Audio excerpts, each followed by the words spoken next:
الحمد لله رب العالمين وحده والصلاة والسلام على رسول الأمين وعلى آله وصحبه أجمعين اما بعد۔ حاضرین، انسانی اعضاء میں زبان گرچہ ایک بہت چھوٹا سا عضو ہے، بہت چھوٹا سا پارٹ ہے، مگر اس کی بڑی اہمیت ہے۔ اس لیے شریعت نے اس کی حفاظت پر بہت زیادہ زور دیا ہے اور مسلمانوں کو سخت تاکید کی ہے کہ ہر حال میں وہ زبان پر قابو رکھیں اور پوری کوشش کریں کہ ان کی زبان سے کوئی بھی ایسا لفظ ہرگز نہ نکلنے پائے جو دوسروں کے لیے تکلیف یا کسی فتنے اور فساد کا سبب ہو۔ اللہ تعالیٰ نے زبان کی حفاظت کی تلقین کرتے ہوئے انسانوں کو اس حقیقت سے بھی آگاہ کر دیا ہے کہ ان کی زبان سے نکلا ہوا ہر لفظ نوٹ کیا جاتا ہے، اور اللہ رب العالمین نے فرشتوں کو مقرر کیا ہے جنہیں کرامن کاتبین کہا جاتا ہے، اور انسانوں کی ہر بات کو بلا کمی اور زیادتی کے محفوظ کرتے رہتے ہیں۔ یہ بات بتا کر اللہ رب العالمین نے اپنے بندوں کو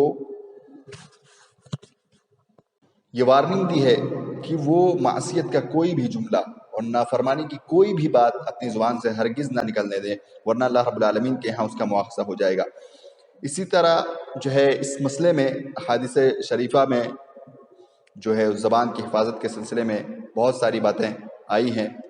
چنانچہ حضرت ابو ہریرہ رضی اللہ تعالیٰ عنہ سے مرفوعاً مروی ہے کہ جو شخص اللہ پر اور قیامت کے دن پر ایمان رکھتا ہو اسے چاہیے کہ وہ اچھی اور بھلی بات کرے ورنہ خاموش رہے۔ اسی طرح حضرت ابو موسیٰ الاشعری رضی اللہ تعالیٰ عنہ سے بھی مروی ہے کہ میں نے اللہ کے رسول صلی اللہ علیہ وسلم سے دریافت کیا کہ کون سا مسلمان سب سے اچھا ہے، تو آپ نے فرمایا کہ جس کی زبان اور ہاتھ سے دوسرے مسلمان محفوظ ہوں۔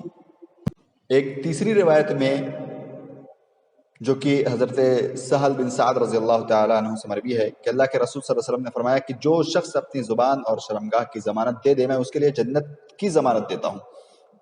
حاضرین، ان احادیث سے بخوبی معلوم ہوتا ہے کہ بندے کو زبان پر ہر وقت قابو رکھنا چاہیے۔ غیبت، چگلی، جھوٹ، گالی، فحش کلامی سے اپنی زبان کو محفوظ رکھنا چاہیے۔ حدیثوں میں اس بات کی بھی صراحت آتی ہے کہ اکثر لوگ اپنی زبان درازی اور بد کلامی کی وجہ سے جہنم میں ڈالے جائیں گے۔ حضرات، یہ رمضان کا بہت ہی بابرکت اور مقدس مہینہ ہے۔ اس کے دن و رات کے بڑے فضائل ہیں۔ اس ماہ مبارک کے دنوں میں ہم اور آپ روزہ رکھتے ہیں۔ روزے کا ثواب بہت ہے اور اس کو حاصل کرنے کے لیے ضروری ہے کہ ہم اس مہینے میں خاص طور پر زبان کی حفاظت کریں اور غیبت، چغلی، جھوٹ، فراڈ، گالی، الزام تراشی اور اسی طرح گندی بات سے اجتناب کرنے، ورنہ ہمیں روزے کا ثواب اور اس کے فضائل جو پچھلے دروس میں بیان کیے جا چکے ہیں وہ حاصل نہیں ہوں گے۔ اس لیے کہ روزہ صرف کھانے پینے سے رکنے کا نام نہیں ہے، بلکہ اس کا ایک وسیع مفہوم ہے۔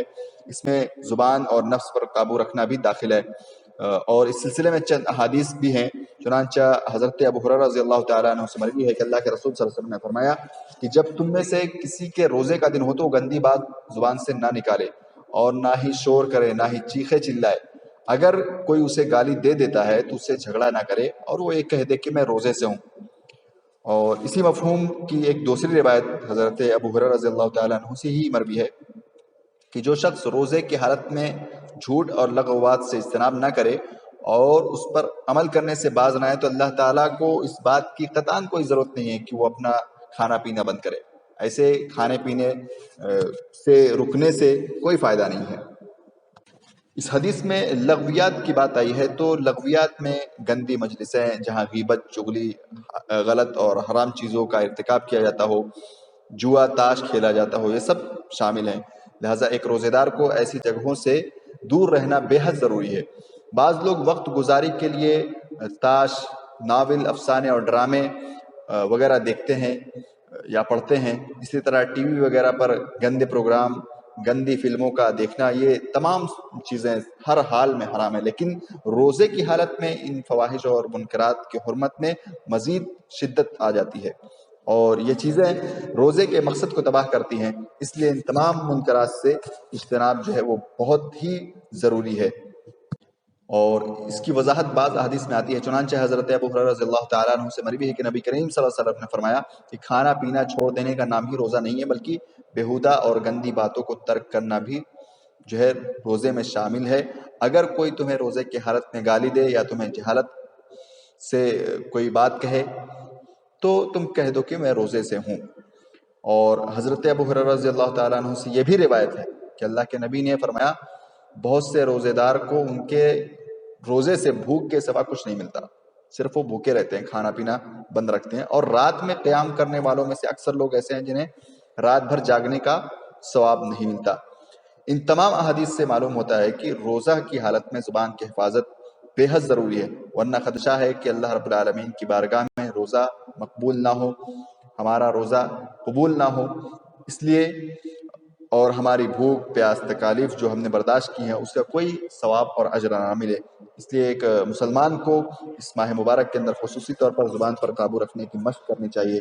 غیبت، چغلی، بہتان تراشی، گالی اور زبان کی بہت ساری جو آفات ہیں ان تمام سے خود کو بچانے کی کوشش کرے تاکہ روزے کا پورا ثواب اسے حاصل ہو۔ اللہ رب العالمین ہمیں ان تمام چیزوں کی توفیق دے، خاص طور پر روزے کے حالات میں اپنے زبان پر قابو رکھنے کی توفیق دے، آمین۔